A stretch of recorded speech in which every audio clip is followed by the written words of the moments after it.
मुंबई से करीब 200 किलोमीटर दूर स्थित है नासिक। नासिक में त्र्यंबकेश्वर ज्योतिर्लिंग के पास बसा पंचवटी रामायण से जुड़ी एक बहुत ही खास जगह है।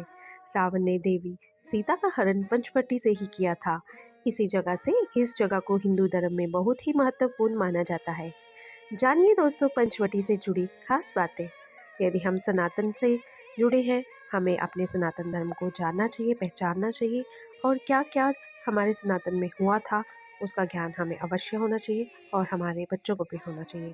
आज मैं आपको बताने जा रही हूँ रामायण की कथा। आपने सुनी है, क्या हुआ था, किस प्रकार से सीता हरण हुआ, किस प्रकार से लव कुश का जन्म हुआ, सब आपने सुना।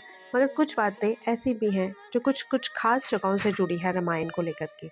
आज मैं आपको बताने जा रही हूँ और ये वीडियो उन लोगों के लिए जो कहते हैं रामायण सिर्फ एक कथा है, कहानी है, बल्कि आज मैं आपको प्रमाण सहित उसका सारा प्रूफ के साथ आपको बताऊंगी कि पंचवटी में कुछ ऐसी घटनाएं घटित हुई थी जो उसका एक प्रूफ है आज भी हमारे पास। तो चलिए, इस जगह का नाम पंचवटी होने के पीछे एक खास कारण माना जाता है। कहते हैं इस जगह 5 वट वृक्ष थे जिनकी वजह से इस जगह को पंचवटी कहा जाता है। ग्रंथों के अनुसार रावण की बहन शूर्पणखा ने इसी जगह पर राम लक्ष्मण के सामने विवाह का प्रस्ताव रखा था और देवी सीता को मारने की कोशिश की थी। इसके बाद लक्ष्मण ने पंचवटी में ही शूर्पणखा की नाक काटी थी। इसी बात का बदला लेने के लिए रावण ने सीता का हरण कर लिया था। इस क्षेत्र का नाम नासिका पड़ने के पीछे का कारण भी यहाँ एक घटना ही मानी जाती है। इस क्षेत्र में लक्ष्मण द्वारा शूर्पणखा की नासिका यानी नाक काटे जाने की वजह से ये क्षेत्र नासिका से प्रसिद्ध हुआ। पंचवटी में सुंदर नारायण नाम एक मंदिर है। मंदिर के गर्भगृह में काले रंग की 3 मूर्तियां हैं, जिसमें बीच में भगवान नारायण और उनके आसपास देवी लक्ष्मी की मूर्तियां भी हैं। ये मंदिर अपने आप में ही खास है क्योंकि इस मंदिर का निर्माण कुछ इस तरह किया गया कि हर साल 20 या 21 मार्च को मूर्तियों के चरणों पर सूर्य की किरणें पड़ती हैं। जी हाँ दोस्तों, so welcome to my channel Sure Speak. दोस्तों वीडियो को अंत तक सुने, आपको बहुत अधिक जानकारी मैं आज दिलाने जा रही हूँ। पंचवटी से सुंदर बातें जुड़ी हुई। यदि आपको जीवन में मौका मिले तो पंचवटी ज़रूर जाएं और देखिए किस प्रकार से वहाँ पर क्या क्या हुआ था। वो निशानियाँ आज भी उपलब्ध हैं। पंचवटी में सुंदर नारायण मंदिर से कुछ दूरी पर ही सीता गुफा है, जिसमें भगवान राम, लक्ष्मण और सीता की मूर्तियां हैं, जो मैंने आपको बताया। और कहते हैं कि दंडकारण्य क्षेत्र से गुजरने के दौरान देवी सीता इसी गुफा में ठहरी थी। पंचवटी के मंदिरों में काले राम नामक मंदिर प्रमुख मंदिर माना जाता है। मान्यताओं के अनुसार जब श्री राम पंचवटी आए थे तब उन्होंने उसी जगह पर आराम किया था। कौन सी जगह पर? काले राम नामक मंदिर में। मंदिर में भगवान राम, लक्ष्मण और सीता की काले रंग की मूर्तियां स्थापित है। और पंचवटी से कुछ किलोमीटर की दूरी पर जंगल में वो जगह है जहां पर भगवान राम ने जटायु का अंतिम संस्कार किया था।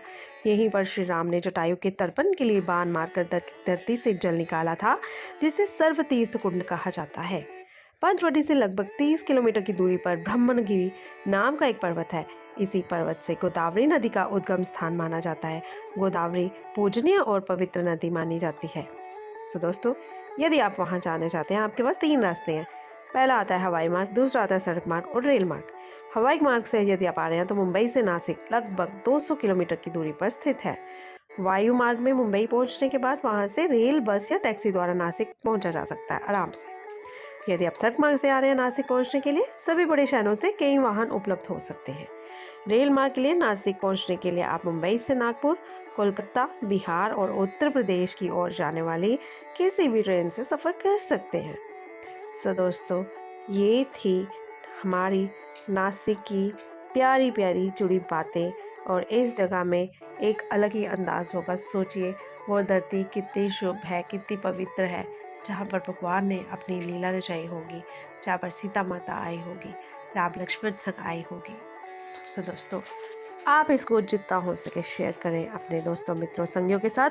जीवन में अगर यदि आपके पास आप फाइनेंशियली स्ट्रांग हैं तो अवश्य तीर्थ करें, क्योंकि तीर्थ करने से हमारे विचार हमारे भगवान से जुड़ते हैं और हमारे में प्रभु की तरफ प्रेम, प्यार, भावना और उमड़ती है, जिससे हमारा रास्ता, हमारा लक्ष्य उनको प्राप्त करने का सरल हो जाता है। सो दोस्तों, यदि आपको ये बात अच्छी लगी हो, अपने दोस्तों, मित्रों से लाइक, शेयर और सब्सक्राइब करना ना भूलें।